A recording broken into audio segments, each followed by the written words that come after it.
Everybody, welcome to Build at Home. Once again, I'm Ricky Camilleri. I'm joined right now by, I think, outside of probably Tiger King, the talk of Netflix, the talk of the internet right now, actor Tom Pelphrey, who plays Ben on this most recent season of Ozark, one of the most tragic characters in Ozark history. I mean, maybe the most tragic. Tom, very nice to meet you. Thank you so much for being here. Yeah, thanks so much for having me.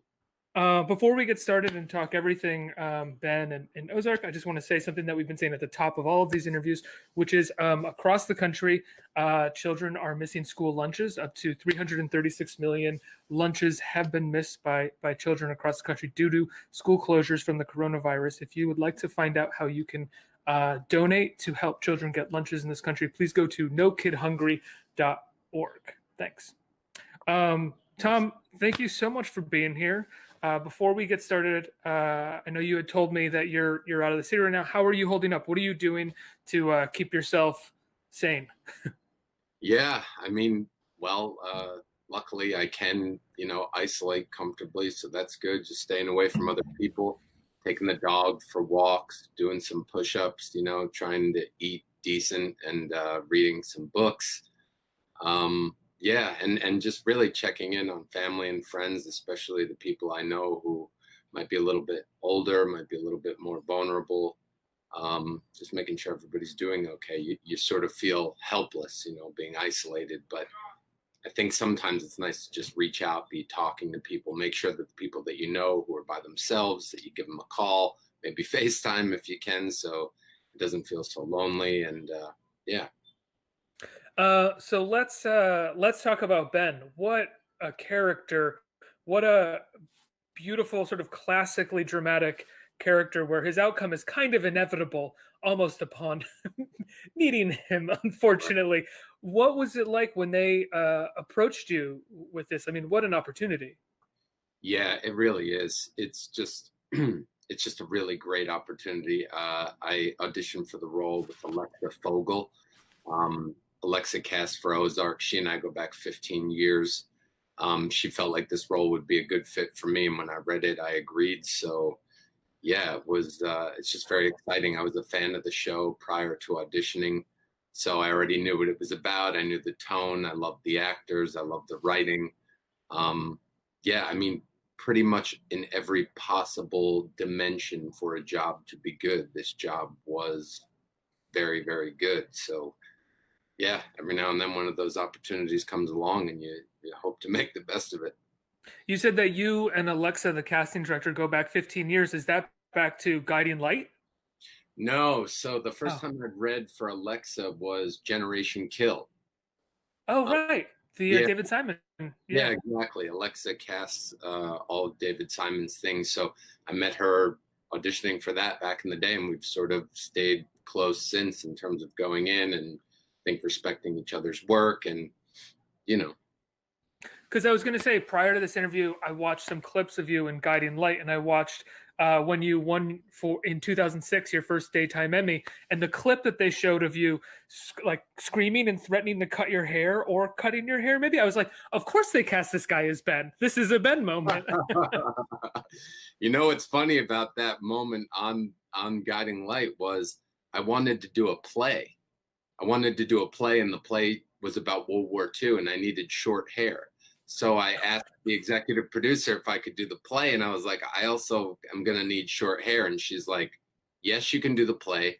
Yes, you can cut your hair, and we're going to work it into the show. So that scene is a result of me asking to go do a play. Man, soap operas get, such a bad rap, but that sounds like such a fun gig. That you can be so dramatic and you can really dig your teeth into the character so much that you can tell the executive producer, let's write some crazy dramatic scene where I'm cutting my hair on camera. Yeah, no, I had a great time. It was a great opportunity right out of school to be working in front of a camera, to be learning how to memorize, how to think on your feet. A lot of great friendships I made at that time that I still have to this day. I was lucky that the show I was on, I think, had some older actors with really good values that they sort of instilled, because I think some of your earlier jobs can be important in terms of looking up to the people around you to understand how to be. And I was lucky in that way. So yeah. So obviously, flash forward 14, 15 years where we're on the set of Ozark. And did you know what Ben's fate was going to be when you first signed on? Yeah, well, not immediately, but before I started filming, Chris Mundy, the showrunner, called me and he talked to me through the season, which was greatly appreciated. And for anyone who doesn't know, that usually that kind of information is kind of hard to get. So I didn't get to read all the scripts because they weren't written yet. But I did have him explain to me what would be happening with Ben throughout the season, which is so helpful as an actor to sort of understand the topography and understand A to Z, and then you can have a better idea of how you want to get there. You have that always when you're doing a play. You have that always when you're doing a movie. A TV show is the one time where you sometimes feel a little bit like you're running into a dark room, you know? Especially a character like this who is only going to be making poor decisions, but can always find a way to sort of self-justify them and believe that they are the right decision. You kind of have to know how you're going to map out each one of those justifications as you're moving into the next bad decision. Yeah, well, yeah. I mean, there's something true about that. You wanna sort of know all of the things that happen so that yeah, you can sort of realize what the value system is. Like realize in this situation, these are the things that would be most important, and that plays out. The writing holds that up, you know. So yeah. It's so helpful to have that kind of information. One of the things that I love that you did with Ben in the last in his last episode was that he is increasingly not listening to Laura Linney's character, but we can see in your eyes that he thinks he's doing the right thing. He thinks that he's stepping up and being a man, and he's tired of being sort of treated as this mentally ill child who can't take care of himself. And so he is trying to take care of everything, but is only stepping further into the shit. Yeah, yeah. Well, it's I mean, it's something that I believe we all do at times, that we have certain thoughts that we perseverate on, especially thoughts that might have negative emotion attached, or thoughts about things that maybe we regret or feel like we could do better. And I think that's a very natural human thing. That is also something that can be extremely heightened in someone with bipolar, that those perseverating thoughts take on like a whole new level of energy and importance and urgency. And unfortunately that can lead to a kind of manic behavior, or you know, sort of unstable behavior. And again, every person is different, every case is different, but yeah, that's an instance of the writing kind of leaning into the fact that Ben is off his medication and he's having a harder and harder time quieting the perseverating thoughts, you know. There's even a moment where we think that he has grasped the severity of the circumstances, and then we see very like within the next scene that he actually can't seemingly grasp the severity of it. Yeah, I think in the simplest way, he just wants everything to be okay. It's almost like okay, let's just pretend it didn't happen. It's very childlike in that way. It's very innocent, and his attempts at fixing it are also very sort of innocent, very pure. And obviously that's the problem, as Wendy is realizing and everybody else is realizing, that there's so much complexity in this world, and you can't just apologize. You can't just go back on something like that. It's sort of too late. He just doesn't understand that. You can't threaten a powerful person's children. That's what she says. Right. Um, Laura Linney, for my money, is just one of the greatest actresses of all time. And you have a number of wonderful scenes with her, but I think specifically the moment that I referred to a moment ago, where it seems like Ben has recognized the severity of the situation. He breaks down in the car with his sister. What was it like doing that scene with her? I mean, every scene with her was an absolute pleasure. She is absolutely one of the greatest actresses, and she is the human being to match. She is so generous and kind. She was so extremely supportive with me and went out of her way to be all those things. And so, yeah, when it turned out that towards the end of the year, we had all of these vulnerable, intense scenes, she could not have made my life easier. And also, I just love Laura. I mean, I'm so in awe of her talent and her skill, but as a human being, I love her. And so to play those scenes with her felt very, very easy. She made a very safe environment. She's such a good actor. You know, there's times where you're very aware of the things that are out of your control, helping you so much be better. And those are one of those times, you know, the writing, Laura. Alex Sakharov was our director for the last 4 episodes. We shot the last 4 as a block. So Alec was the director for 7, 8, 9, 10. It's a beautiful, beautiful director. So smart, so good at what he does, and such a beautiful talker, gives wonderful notes, very gentle spirit, you know. So yeah, that's what I mean when I say that the job was a great job in every possible dimension. Like, there's so many things that come into play, I think, to be able to do a good job as an actor. And on Ozark, all of those things were there. And that's really rare. There's a moment in that episode where at the top of it you're delivering this incredible monologue where, you know, Ben is just spinning out in all these separate directions, and they do something that is so cool, which is they hold on your face while we hear you talking, and then we jump cut to you in the middle of that monologue. Was that written? Did you know that they were planning on doing that, or was that something that you saw for the first time in the edit? And what did you think of it? Yeah, no, that would be something that wasn't written. Yeah, I think it's beautiful. Like I said, I'm not sure whose decision that ultimately was, but I wouldn't be surprised if that was Alex's decision, you know. Yeah, I think everything they do on that show is tastefully done, well edited, well cut, and you know, it's you're in very good hands when you're working for people like that, because they're going to make you look better. I saw on your IMDb that you're also starring or in David Fincher's upcoming Netflix movie, Mank. Can you tell me anything about that? Well, I probably can't say too much other than, you know, the culmination of this past year was sort of a dream come true, you know, to leave Ozark and Laura Linney and Jason Bateman and Julia Garner and Janet McTeer, and then go out to LA and get to work on a David Fincher film. I mean, David Fincher's a genius. He's a master at what he does. And it was amazing to work for him and to get to watch him work and to learn. And I'm working with Gary Oldman there, who was one of my childhood heroes, you know. So yeah, it was a really great experience.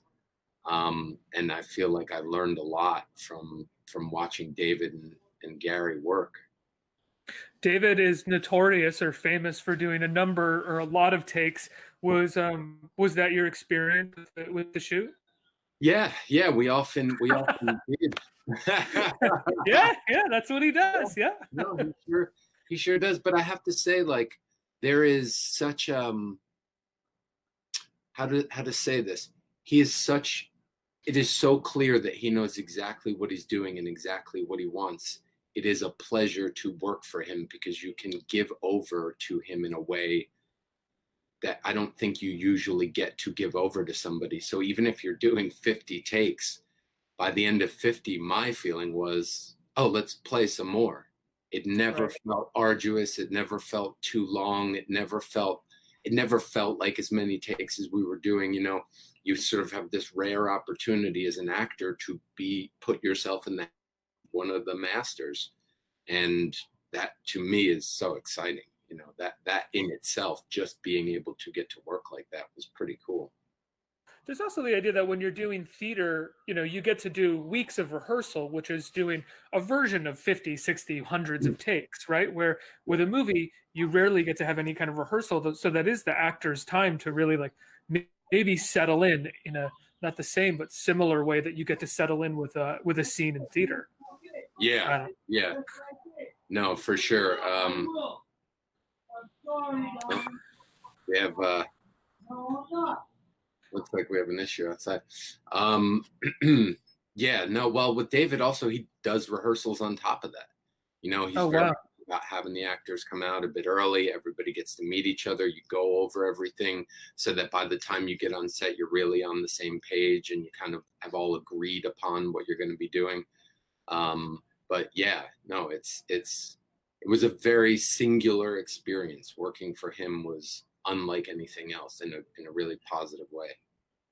There's a internet conspiracy theory that Ben is not dead because we didn't see the actual execution take place. I, for one, feel like Laura's reaction to his death was enough of a signal to that he's dead. But what are your thoughts about that?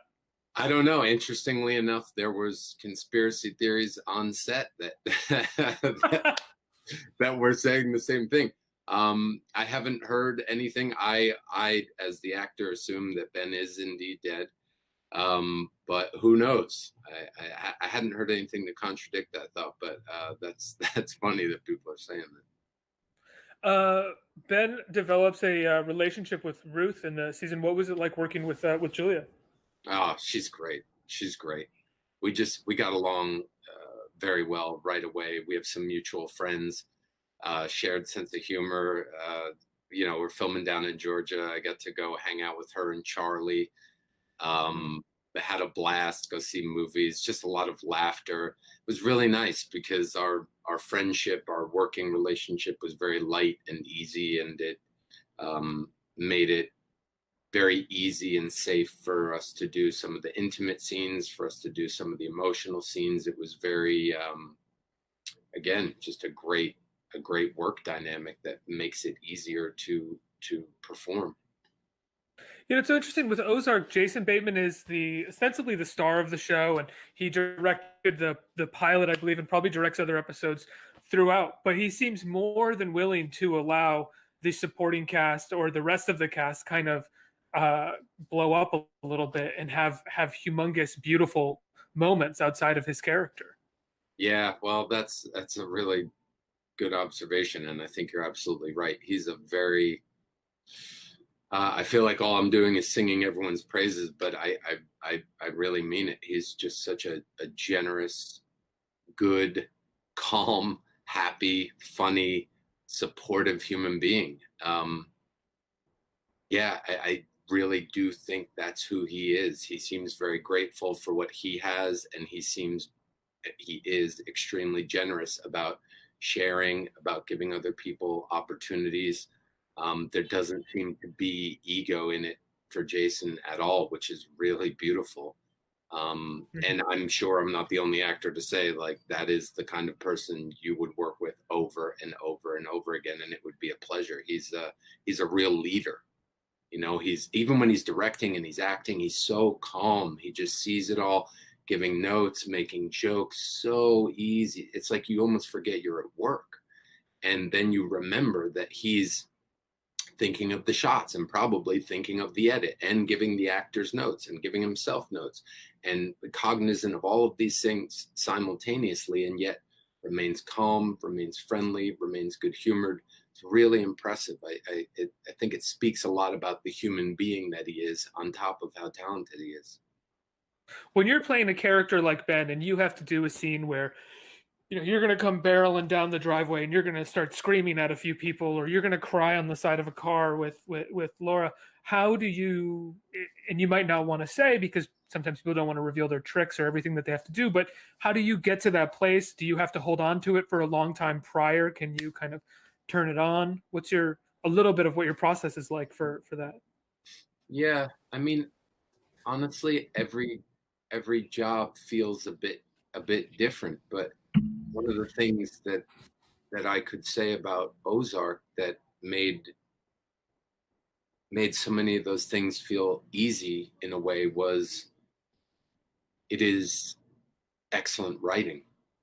And when the writing is that well crafted, there's I don't know how to say it, but in my opinion, in really good writing, on top of the obvious surface level of the words you can see on the page and all of it making sense and speaking to you in character, in really good writing, there's like an emotional through line. And if the writers are really good, the emotional through line is really clear. And then when that happens, you can kind of give over to the writing, like let it dictate what will happen rather than coming in with something worked up and trying to sort of like impose your will on it. And I thought the writing this season on Ozark, especially the things I got to do and the scenes I got to be in, was gorgeous, beautiful writing. And yeah, so I don't know. Every job is different, and it's always a bit of a mystery. But I will say, in this job, I feel like a lot of what was moving me or inspiring me was coming off the page. Yeah. Well, Tom, it's been a pleasure talking to you. Congrats on this season of Ozark. Everybody's talking about it. Everyone's crazy about your performance. Congratulations. Thank you very much. I appreciate it. Thank you for having me on. Of course, I can't wait to see Mank either when that comes out. I'm looking forward to it. Stay healthy, stay safe, stay isolated, locked down. I will. You too. You too. Thanks again. Thanks, Tom. Take care. Bye-bye.